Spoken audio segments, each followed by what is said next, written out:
Hi, this is Mothermantiss. With the success of Mass Effect Legendary and a whole new sort of generation of players who are playing Mass Effect Trilogy for the first time, and with the fact that the next Mass Effect is probably still years away, I wanted to talk to you a little bit about Andromeda. Not the glitches and jokes that were made about Andromeda with the animations and stuff, because those were always going to be fixed, but about Andromeda narratively, about the decisions that Bioware made story-wise with Mass Effect versus Andromeda. Specifically, let's talk about why Shepard is such an endearing character and the Ryder twins are just not.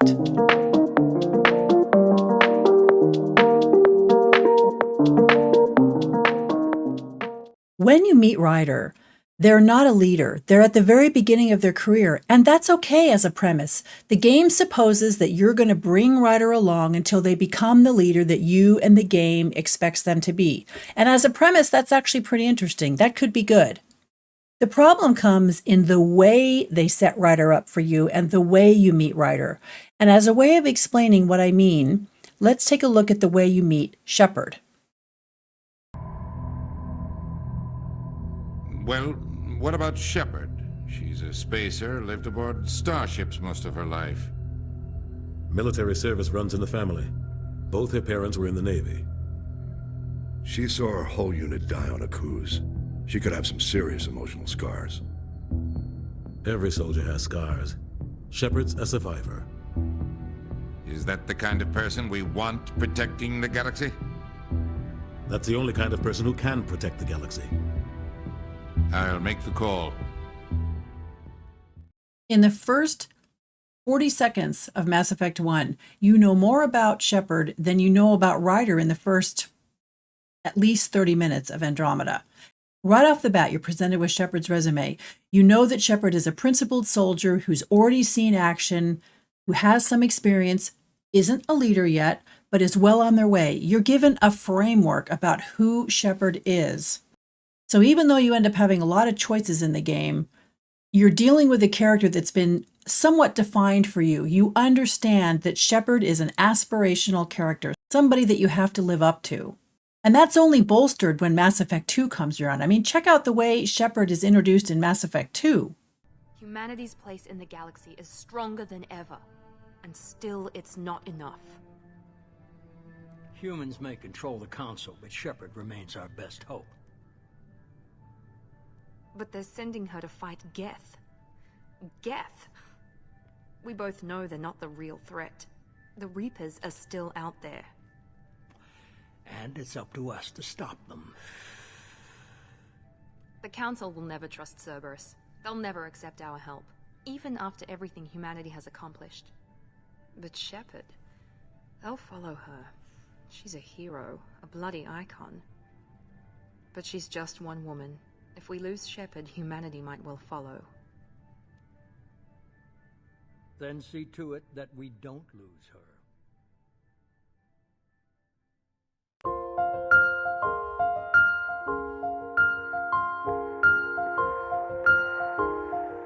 Every great moment in our history began with a dream. Each bold leap forward was achieved by those willing to do anything to attain it.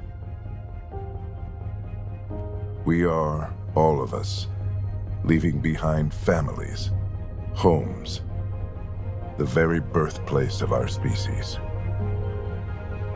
Some for discovery, to see the unknown. Others for a new start.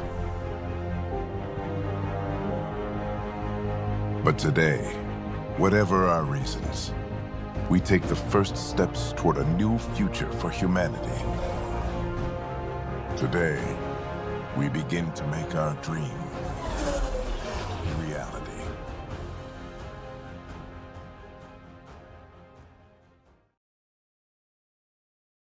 Andromeda does a very successful job of setting up Alec Ryder as the compelling character that you want to play. I mean, you don't know anything about the Ryder twins until way further in the game. At the beginning, all you know about the Ryder twins is that they got the job through their dad, and that's about it. So there's no easy or obvious way in the beginning of the game to connect with either one of the Ryder twins. On top of that, some of the dialogue choices they made for the Ryder twins comes off as flip and immature, which only bolsters that opinion that they're a young and untested kid who got the job because of their dad. The character that I wanted to play at that point in the game was Alec Ryder. And although the game does have details and narrative expectations for the Ryder twins, you don't find them out until so far into the game that the expectations that you set up for yourself, since you were given no direction in the beginning, end up getting just sort of thrown to the side. Because the game waits such an inexplicably long time to fill out any of Ryder's resume for you. They would have been far better served to either have you play Alec Ryder for a period of time, and then when Alec Ryder gets killed, you switch and you begin to play one of the kids, or to have the kid, you play as the kid, but have the kid mentored by the father for a much longer time, which also would have completely bolstered and made much, much more compelling that death scene with the father, which really should have been pretty impactful.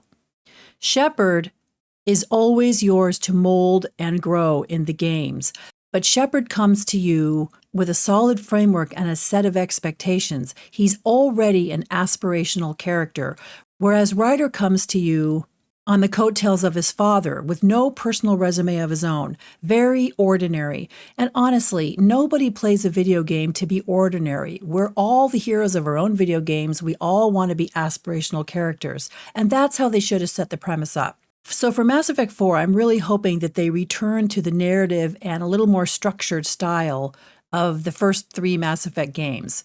I also have stated in the past that it's my personal opinion that Shepard should not be the playable character in that movie, although that's a different topic. But whatever character they pick, I hope that they set you up with enough of a framework to understand that you're taking over what will be a compelling character that lifts you out of your ordinary life and makes you live up to a set of expectations, because that's what Mass Effect is good at. And that's my real problem with what Andromeda failed to get right. The premise was decent. The narrative expectations and story structure just did not hook you enough at the beginning. And at the beginning, they killed off the most compelling character without having replaced him sufficiently. Let me know if you agree or disagree down in the comments. And as always, if you like this video, I hope that you'll consider subscribing and liking. Enjoy your day. Cheers.